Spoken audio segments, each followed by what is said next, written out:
नमस्कार, आप देख रहे हैं हिंदी खबर। आपके साथ मैं हूं मोनिका सिंह। बीजेपी प्रवक्ता संबित पात्रा ने प्रेस कॉन्फ्रेंस की और प्रेस कॉन्फ्रेंस के जरिए उन्होंने कहा कि सनातन को बदनाम करना चाहते थे। मोहन भागवत के खिलाफ साजिश रची गई थी।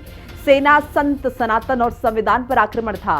मालेगांव ब्लास्ट का वो जिक्र कर रहे थे। मालेगांव ब्लास्ट केस में कांग्रेस ने साजिश रची थी। भगवा आतंकवाद का नैरेटिव गढ़ा गया था। ये संबित पात्रा ने कहा प्रेस कॉन्फ्रेंस के जरिए। मालेगांव ब्लास्ट केस में सनसनीखेज दावा, एटीएस जांच टीम का हिस्सा रहे महबूब मुजावर का दावा, उन्हें ऐसा करने को कहा गया जिनका इस केस से कोई संबंध नहीं था। भगवा आतंकवाद थ्योरी एक झूठ थी। मुझे मोहन भागवत को फंसाने के आदेश दिए गए। भागवत को लाने के लिए इसलिए कहा गया था क्योंकि स्थापित करना था कि ये ब्लास्ट, ये धमाका भगवा आतंक था। तो 2008 29 सितंबर को मालेगांव जो ब्लास्ट हुआ था, जिस पर सुप्रीम कोर्ट का फैसला कल आया, उसी के सिलसिले में, उसी के कॉन्टेक्स्ट में संबित पात्रा ने प्रेस कॉन्फ्रेंस को संबोधित किया और प्रेस कॉन्फ्रेंस के दौरान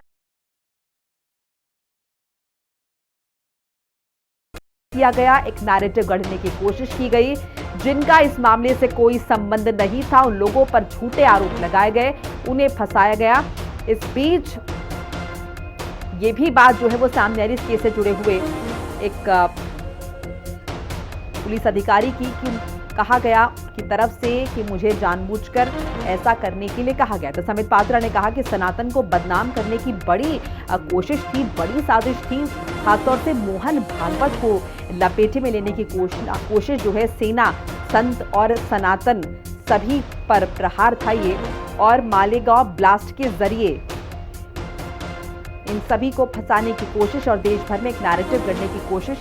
एटीएस जांच का हिस्सा रहे मुजावर का दावा है और उन्होंने ये कहा है, ये बड़ा कबूलनामा है, बड़ा खुलासा है कि एटीएस जांच से जुड़े एक शख्स ने ये दावा किया है कि मुझे जानबूझकर ऐसा करने के लिए कहा गया था। देखिए, मालेगांव ब्लास्ट की शुरुआती जांच जो है वो एटीएस द्वारा की जा रही थी।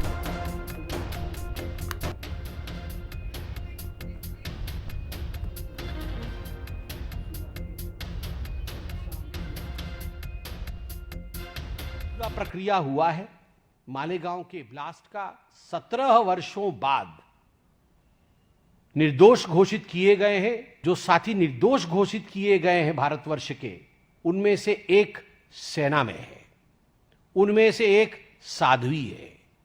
सेना, संत, सनातन और संविधान, इन चारों पर कांग्रेस पार्टी ने 17 वर्षों तक आक्रमण किया।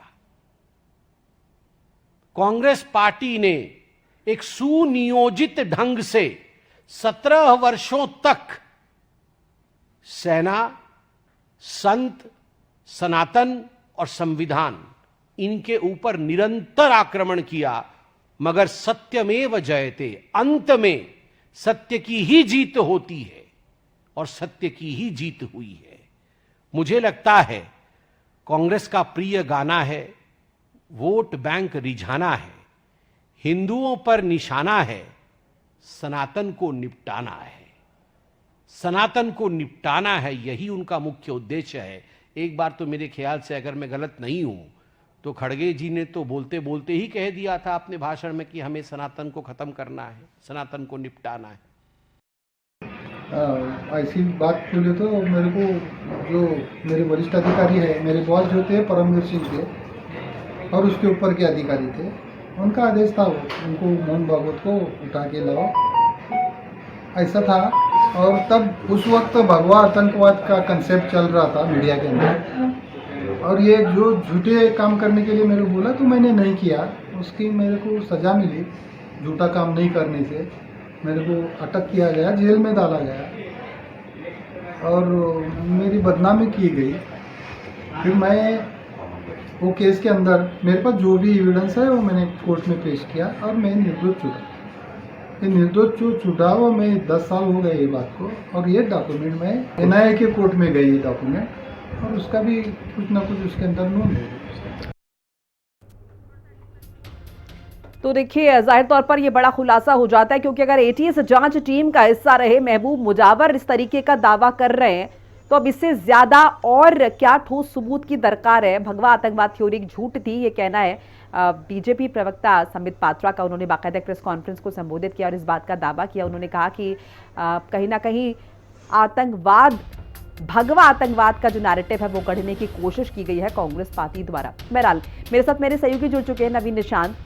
नवीन, मालेगांव ब्लास्ट के बाद हमने देखा किस तरीके से फैसला आया और उस फैसले के बाद इस तरीके का अगर सनसनीखेज ये दावा किया जा रहा है तो जाहिर तौर पर बहुत बड़ी बात हो जाती है।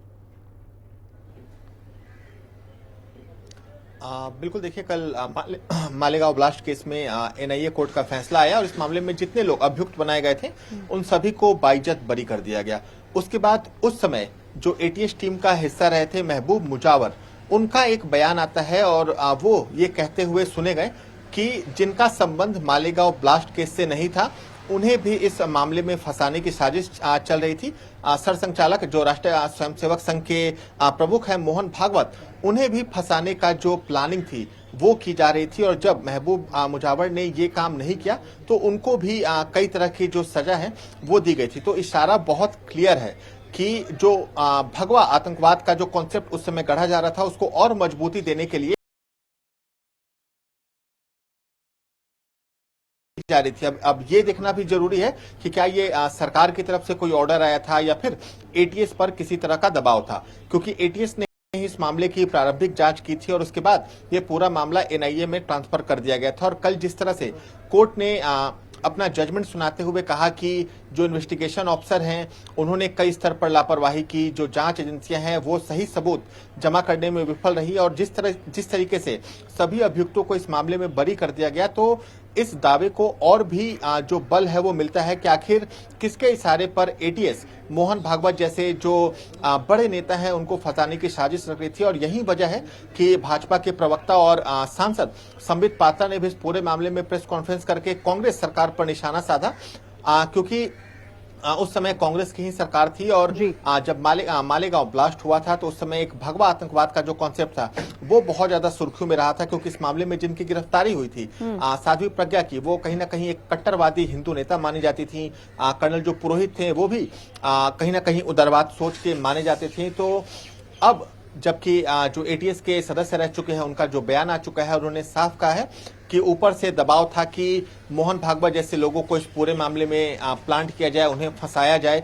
तो देखना होगा कि अब जो सरकार है वो इस पूरे मामले में क्या कुछ कार्रवाई करती है, क्योंकि अब जबकि जो एनआईए कोर्ट है उन्होंने सभी अभियुक्तों को बरी कर दिया है, सभी लोग अब बाहर हो चुके हैं इस पूरे मामले से। तो अब देखना होगा कि जो मौजूदा बिल्कुल, मैं यही आपसे नवीन समझने की कोशिश कर रही हूँ, यही समझना जानना चाह रही हूँ कि क्या आपको लगता है, क्योंकि भारतीय जनता पार्टी लगातार हमलावर नजर आ रही है, एक तरफ आतिशबाजी की है, खुशियां मनाएगी कि भगवा आतंकवाद का जो नैरेटिव है पूरी तरीके से खारिज हो गया, लेकिन जब इस तरीके के तथ्य सामने आएंगे, इस तरीके के दावे सामने आएंगे, तो क्या कुछ लीगली भी बीजेपी की तरफ से किया जा सकता है?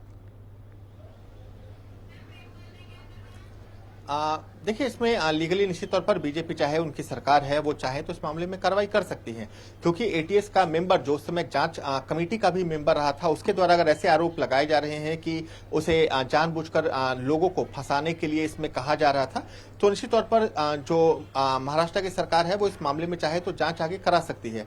बहरहाल एक ऑप्शन जो अभियुक्त इस मामले में बाइज्जत बरी कर दिए गए हैं उनके पास भी है कि वो भी इस मामले को लेकर कोर्ट का दरवाजा खटखटा सकते हैं कि उन्हें गलत तरीके से फ्रेम किया गया था, उन पर गलत आरोप लगाए गए थे। तो विकल्प जो है वो दोनों तरफ से खुले हुए हैं, क्योंकि जो मुस्लिम पक्ष के लोग हैं, यानी जिनकी इस हादसे में मौत हुई थी, उनके पक्ष के लोग भी हाईकोर्ट बिल्कुल नवीन, और इसमें दुर्भाग्यपूर्ण ये भी हो जाता है कि जो 6 लोग मारे गए हैं उन्हें इंसाफ नहीं मिला है, क्योंकि पूरा